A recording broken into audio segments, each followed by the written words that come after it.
Welcome to Vintage Gaming Memories. Shall we play a game? Someday we'll find it, the Rainbow Collection. Hello everyone, welcome to the channel. As always, let's just jump right into this one. Now this video brings back some awesome memories for me. It's all Atari software related, and to be more exact, it's all Atari Program Exchange software related. So for those of you who know what I'm talking about, yep, it's a handful of APX games. Well, actually APX software, because they're not all games. I should give a little more history on APX other than just the name and APX standing for Atari Program Exchange. Now, it was started by Dale Yoakum back in 1981, and it was associated with Atari, and it focused on the mail order side, where it would provide Atari owners to get the type of software I have in this box from the mail. It was kind of grassrooted because they encouraged anyone with programming knowledge to submit their games or whatever program they created that seemed worthy to share. Now, if your program was deemed as acceptable, APX would add it to their catalog. Then you would be paid royalties if people buy it through the catalog. Then, on a quarterly basis, they would recognize the top programs received and award cash prizes like $1,000. Now, the ultimate prize would be an annual honor called the Star Award, and that would get you around $25,000. Plus, you have your program added to the Atari official product line. It's all about exposure, but it's nice that you can get recognized by having APX to be the middleman for you and Atari.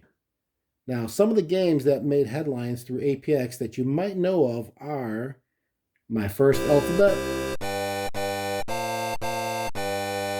Typo Attack, Eastern Front, Getaway, Galahad and the Holy Grail, and Caverns of Mars. So let's crack this open and see exactly what we have inside.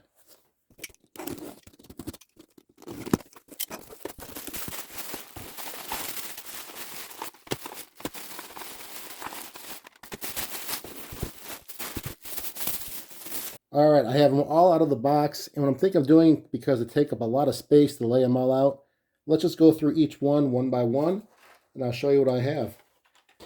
So we have Downhill, and it's on cassette. I don't remember playing this game, but it sure sounds like a skiing game, so that should be pretty cool. Then we have Avalanche, also on cassette, and it looks kind of ripped apart a little bit on the front cover of the manual, but that's all right because there's another Avalanche also on cassette. So there's 8 different software packages, I guess you can call it, with this bundle. 2 of them are duplicates, and that's the duplicate. So really 7 unique ones in 2 different formats. 2 different formats meaning that there are cassettes, and you'll soon see there are 5 1/4 inch floppies. Next one is 7-card stud, and that's on a floppy. I don't remember this game. I can't wait to check these out. Another thing I should note, the seller did mention that these were all untested, so hopefully they'll work. They look pretty good as far as condition-wise when I looked at the listing. Here's Blockbuster, also on 5 1/4.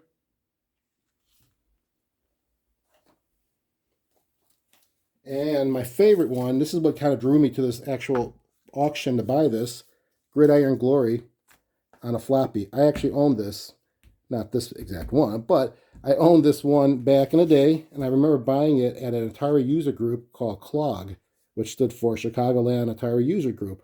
And they had meetings at the local public library, and they were selling this brand new, and it was sold just like this, and I think sometimes maybe in a bag, but definitely not in anything fancy like plastic or anything like that. You had your typical 3-hole punch on the side, and you're like, what is this? Did someone make this? But that's just how they distributed it. I love that. And I am wrong. There's another Gridiron Glory. So there was 2 duplicates. So 6 unique software items here. This one's got some writing on it, but that's all right. And last but not least, Attank, and that's on a 5 1/4 as well. What I'm planning on doing is to go through each one of these, load them onto my Atari 800XL with the 1050 drive, and let's just see if these load. And also, of course, the 410 recorder to see if the cassettes work. Let's not hold back. Let's go with each one of these. There's only 6 now as far as uniqueness, but I'll probably run them all because I want to make sure the duplicates do work. And again, these duplicates and some of the other items I've had on my channel, what I am planning to do is to give them away or offer them to you guys at some certain point in time. I don't know how, but I do have a lot of the stuff piling up. 2600 cartridges that are duplicates, handheld games that are duplicates, and software like this that are duplicates. I know YouTube's pretty picky about contests, so I have to figure out a creative way of doing that. If anyone has any suggestions or ideas, please comment down below on that, because I am open to hearing how I could do that without having any issues. And if you might have looked before on this channel, I have done it twice. Pretty good at giveaways, actually. One was an Atari 800XL and a 1050 disk drive that I shipped for free, all in working, cleaned up condition. Someone got that opportunity to own it, and I'm hoping that this will be the same with these other things. It's always nice to share and kind of bring people into the world of Atari or handheld games or anything else that I may have here that could be useful for someone. All right, enough talking. Let's get these loaded and check them out. All right, I think we're ready to go. We are first going to test out Downhill, and this is a 16K cassette game, which uses BASIC. So here's the cassette. It is rewound, and I have my 410 connected and plugged in. So let's insert that, and all you do is power on the 800XL. Do not hold start because you want to load this with BASIC. So let's turn it on.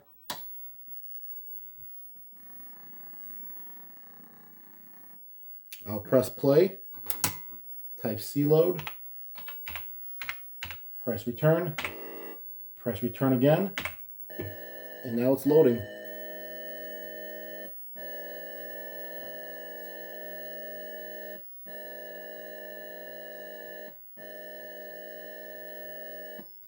Now we can type run.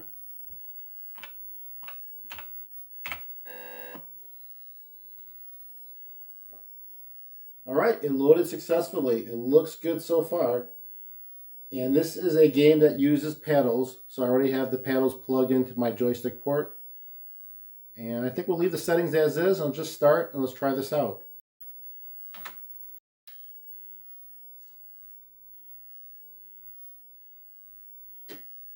So those are the gates that you have to go in between the red flags, I believe. And there's 10 of them. It gives you a little idea of how the play field looks like, or the course. And there's the starting line. All right, well, there's my guy. Put the skis facing forward, and here we go.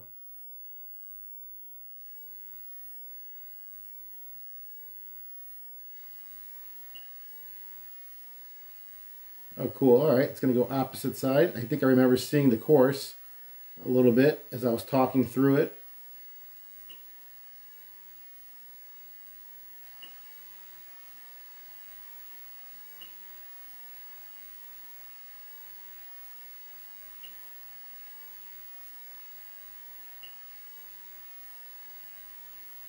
Two more to go. Ooh, slowing down. Ooh, tough angle there.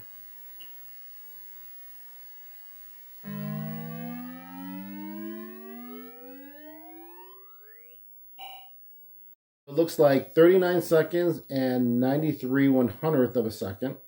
And I guess that is the actual objective. Try to get as quickly you can through the gates, and that's how you play against another player. It's one player game at a time. It says for ages 8 and up. That's pretty much it. Pretty cool game. Granted, we're looking at 1982 that this game came out. Think about it. Look how long it took me to load the game. That's pretty crazy, huh? You need a lot of patience back then. All right, let's get to the next game. Next game will be Avalanche. And this is one of 2 copies I have. This one is the ripped up manual version of it. But both of them are cassettes.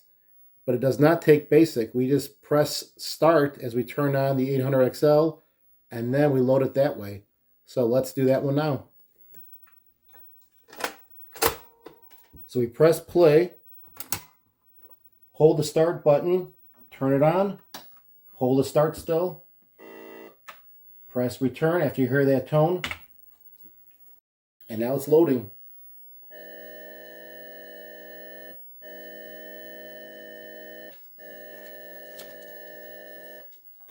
There it is, it loaded. This game also uses a paddle. I know a lot of you may say this is a very familiar looking game, and it probably is, the game itself, Avalanche, or maybe another game similar to this like Kaboom, for example. Let's see how I do with this game. I'm going to do one player. Let's play it.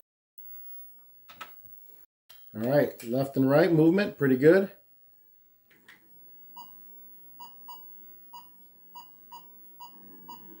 And of course, it speeds up as you continue further.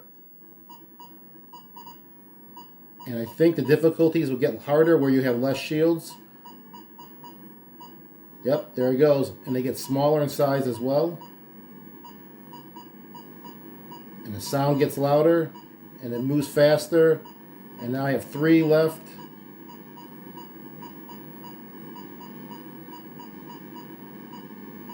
Two. Missed. Let's just end this off here. So that is Avalanche.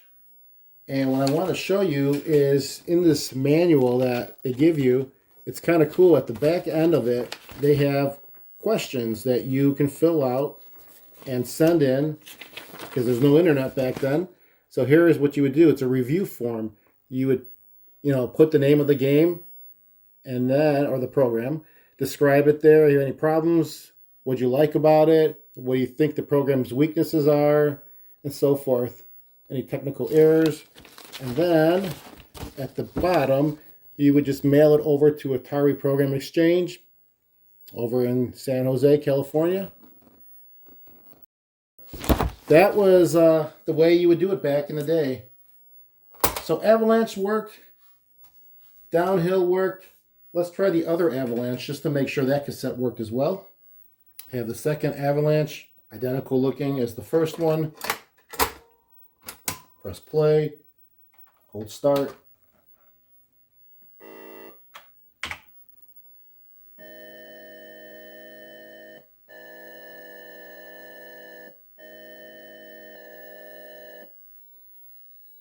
Looks good.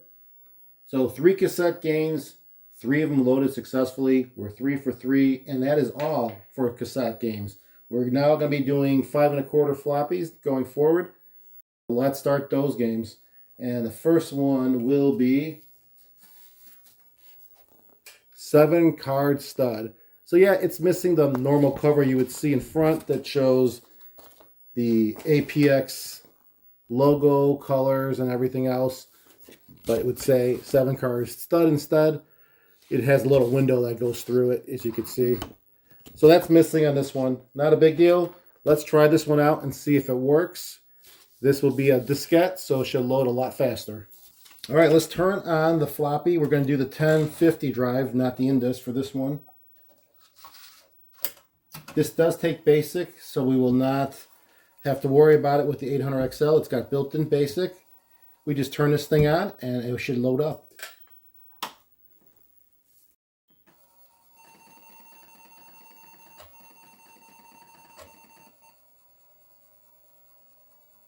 Initializing program. Nice sound effects.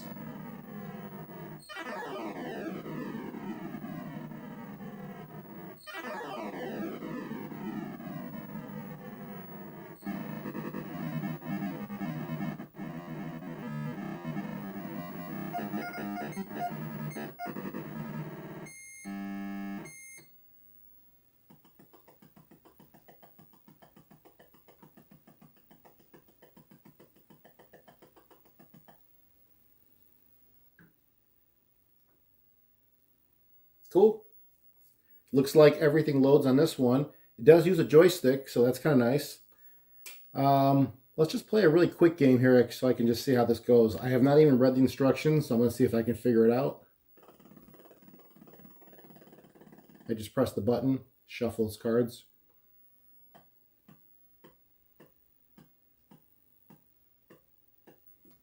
All right, my turn to decide if I'm going to fold, call, or raise. I'm playing with 5 other players. I am on the bottom right there, and I can decide what I want to do.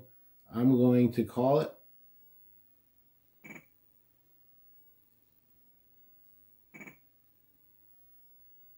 My turn. Let's see. I'm going to try to bluff.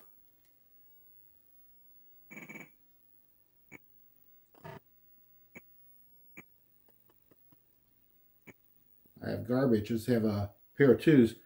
But let's keep bluffing.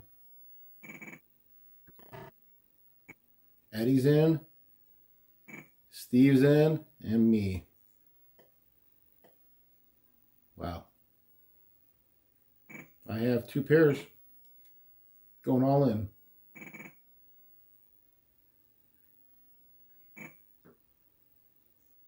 Yep, Steve won. He had 2 pairs as well, but he had the queens and the 5s, where I just had the 2s and the jacks. Pretty cool game. I could see playing this and having some fun. You have 5 computer opponents to play with. It does say the ages for this game is from 10 years of age and up. And I guess you don't want to start gambling at a young age, right? All right, let's get to the next program. And this one will be Blockbuster. And it's also on a 5 1/4 floppy. So let's see if this one works as well. And we will not need basic. So to bypass basic, we hold the option key as I power this 800 XL on.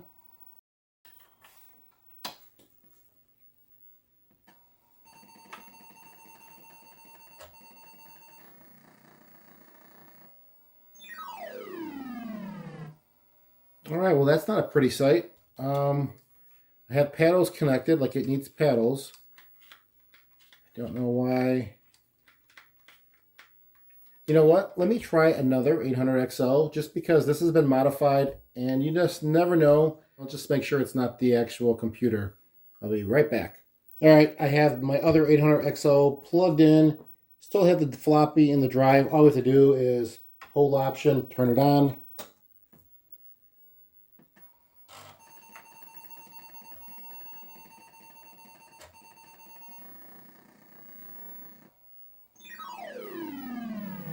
All right, it's a consistent fail. So we will move on. Next software will be my favorite, Gridiron Glory, also on a 5 1/4. We have 2 of these, so we'll try them both to make sure they both boot up. We're not going to play a full game of football, but I at least want to boot it up to show you a little bit of it. So here we go. We have the 5 1/4 of Gridiron Glory. It does require basic, so we just need to power on the 800 XL as is, and it should just load up.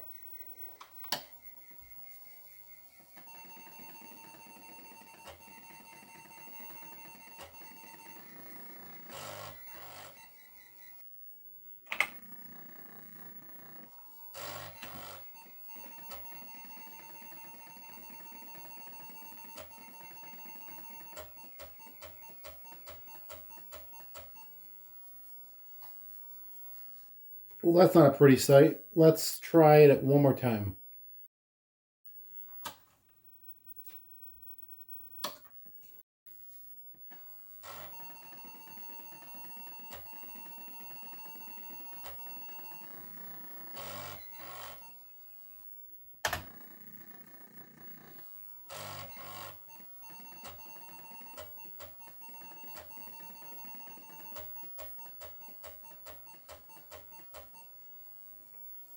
Clearly some issues. We do have another Gridiron Glory floppy we can try.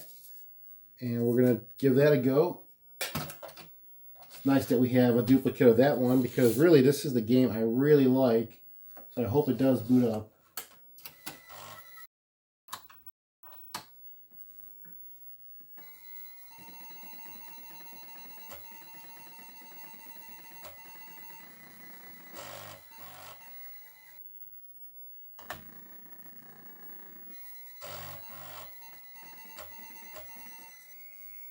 Awesome, it went through, so that floppy on that first one had some issues.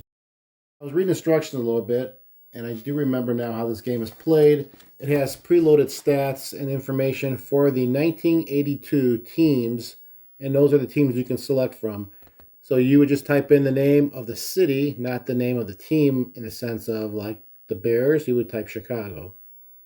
And there's abbreviations for those names that are long. Let's try this out just to see how it looks. So I'm going to go with Chicago as the receiving team, and we'll go with Miami as the kicking team.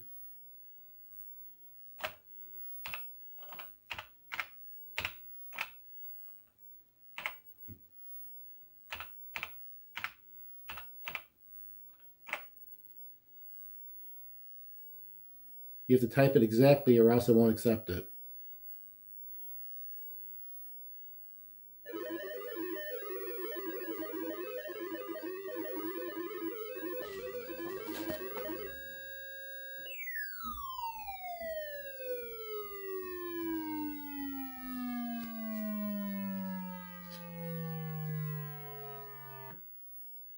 Nice intro, I love it. Here we go. You can see where your ball is at and your progression down the field, your pass, rush, total downs, and so forth. There's the ref. Get some crowd noise. So at this point, the game is going to begin, but let me just show you really quickly what the manual has as far as some keyboard options here and commands. There's quite a bit. Well, maybe not so much on the keyboard. There's just a few there, F, P, C, space, and T. But the joystick is also used, and there's some more commands, Q, and then the offense and defense and blocking punts and the kickoff, all used with the joysticks.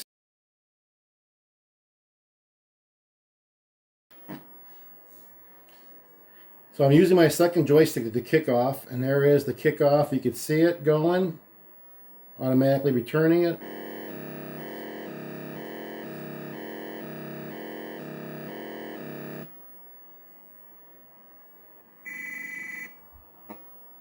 And I'm just making a command on my joystick by pushing a position, and as well as on defense. I moved up on one, down on the other. There's the flag for delay of game. So let me just show you some of the commands you can do with the joystick. I didn't even get to that yet. Here's the offensive commands you can do. Going up, you can do a line plunge. You can do a draw, off tackle. And here's defense as well. And then a kickoff, you have options.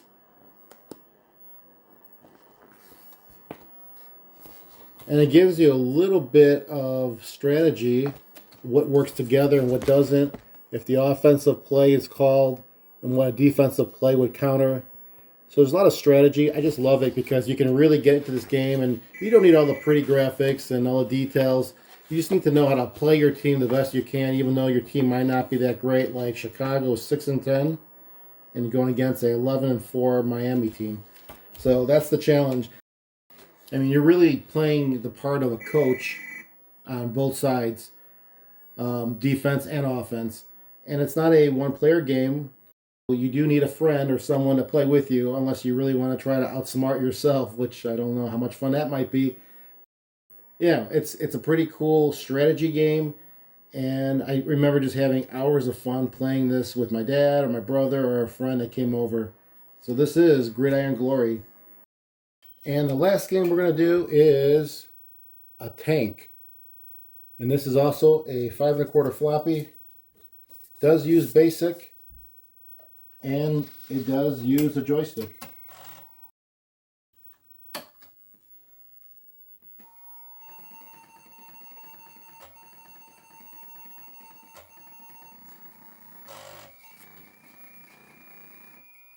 Now we just need to type run.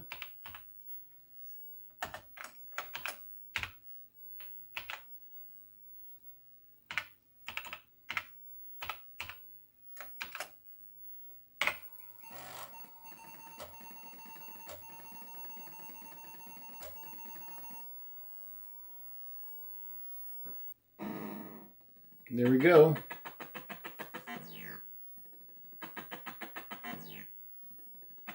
Pretty cool intro so far.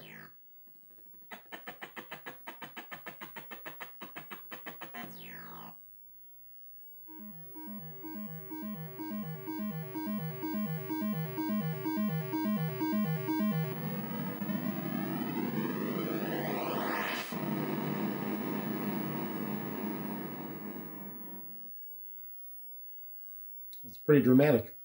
All right, well, I got 2 controllers plugged in. I am ready to go. 2-player game. And let's do instant play, which is 1. And there's the play field. So there's rocks, trees, landmines, tanks, tunnels. Let me see which controller controls which one. All right, so that's the orange one I have on my joystick port 1. If I press the fire button, it'll allow me to control the other one. If I release it, it controls the other one as well. So that's how you toggle between which tank you want to control, holding the fire button. The blue one, yep, is joystick port 2. So the fire is not using the fire button. Instead, you pull back. And there you go. Let's see, what else can you do? You can't get through those trees until you hit them a couple times, then you bulldoze right through it. That is a tunnel, I believe. Yep, came right across there. There we go. And what else? We have, let's see what this is.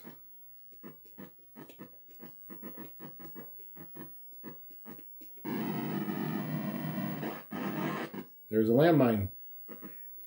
Let's try to do this with nighttime. And I think that would not be the instant selection I made, which is probably why it defaults to daylight.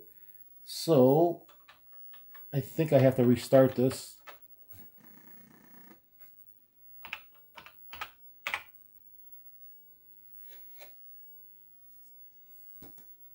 So we'll do 2 for options. We'll leave it at 10. We'll leave it at 5. And nighttime. All right. So we would like night. Yes. And we'll leave the tunnels normal, which is 1. Bombings, 2. No. 1 to begin.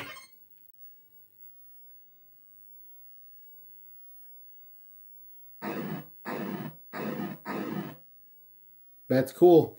So we're playing at night now, or at least with no daylight. It shows the play field and it goes black. But I think you could probably see it if you fire into something, maybe into a mine. I don't know, maybe you can't. Oh, there you go. Yeah. I drove right into a mine. That's a challenge here. Let's just see what happens when I do win.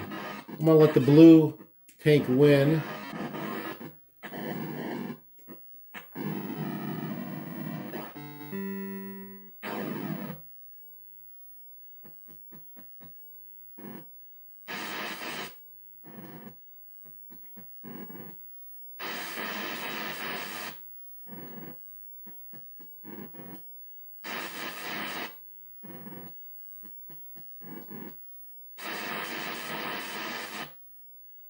I think this is a pretty cool game. I could see having some fun time playing with a friend. You have a lot of challenges in this game. I love that you have setting options you can toggle between. And of course, playing at night, that's a pretty cool setting you can go to and making it really difficult for both players. And yeah, it's not a bad game. Considering we're talking, again, in the early 80s, 82, I believe this came out. I think we can call this a success with the APX software.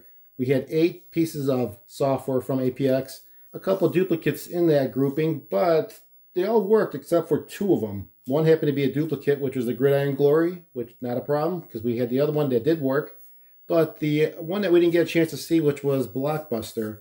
So we did have a fail on that one. But overall, hey, I'm happy. I didn't pay too much for this. I think it was just around $20. So it was a nice pickup, and it had some good memories to go with it. Win-win, right? Hope you enjoyed this video. Comment down below. Let me know what you all think. And until next time, keep that gaming passion from the past alive by living it today. Take care, everyone. Someday